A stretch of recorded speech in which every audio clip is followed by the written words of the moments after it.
धरती पर अगर किसी जीव की चाल में शान है, आंखों में आग है और दहाड़ में दहशत है, तो वो है भारत का बाघ। और आज हम मना रहे हैं अंतर्राष्ट्रीय बाघ दिवस। हर साल 29 जुलाई को ये दिन हमें याद दिलाता है कि जंगलों का राजा आज खुद के अस्तित्व के लिए लड़ाई लड़ रहा है।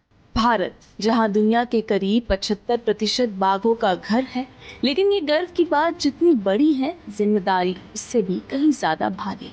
बाघों को बचाना सिर्फ जंगल को बचाना नहीं है, बल्कि पूरे इकोसिस्टम की रक्षा करना है।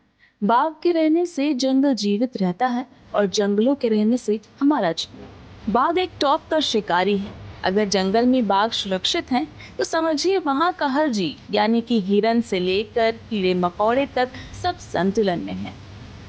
कभी भारत में बाघों की संख्या हजारों में थी, लेकिन 20वीं सदी के अंत तक शिकार, जंगलों की कटाई और इंसानी दखल अंदाजी ने बाघों को लगभग विलुप्ति के कगार पर पहुंचा दिया। हालात इतने खराब हुए कि 1973 में प्रोजेक्ट टाइगर की शुरुआत करनी पड़ी। देश भर में बाघों के लिए सुरक्षित टाइगर रिजर्व बनाए गए।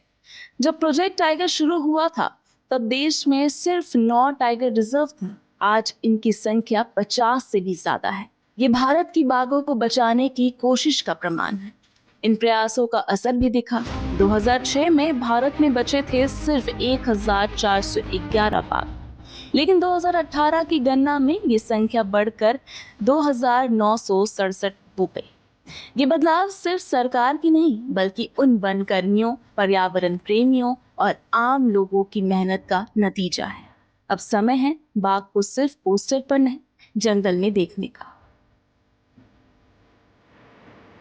हमें चाहिए एक नई पीढ़ी जो बाघों को समझे, जंगलों से प्रेम करे और प्रकृति के लिए आवाज उठाए, क्योंकि बाघ सिर्फ एक जानवर नहीं, वो हमारे संस्कृति, पर्यावरण और आत्म गौरव का प्रतीक है। अंतर्राष्ट्रीय बाघ दिवस पर हम सब मिलकर ये संकल्प लें, न करेंगे शिकार को सहन, न काटेंगे जंगलों का कन, बाघों को देंगे सुरक्षित जीवन। बाघों को बचाना हमें खुद को बचाना है। आज नहीं जागे तो कल शायद ये दहाड़ सिर्फ किताबों में रह जाएगी। तो आइए इस अंतर्राष्ट्रीय बाघ दिवस पर प्रकृति के इस सच्चे राजा के साथ हमारी दोस्ती फिर से मजबूत करें।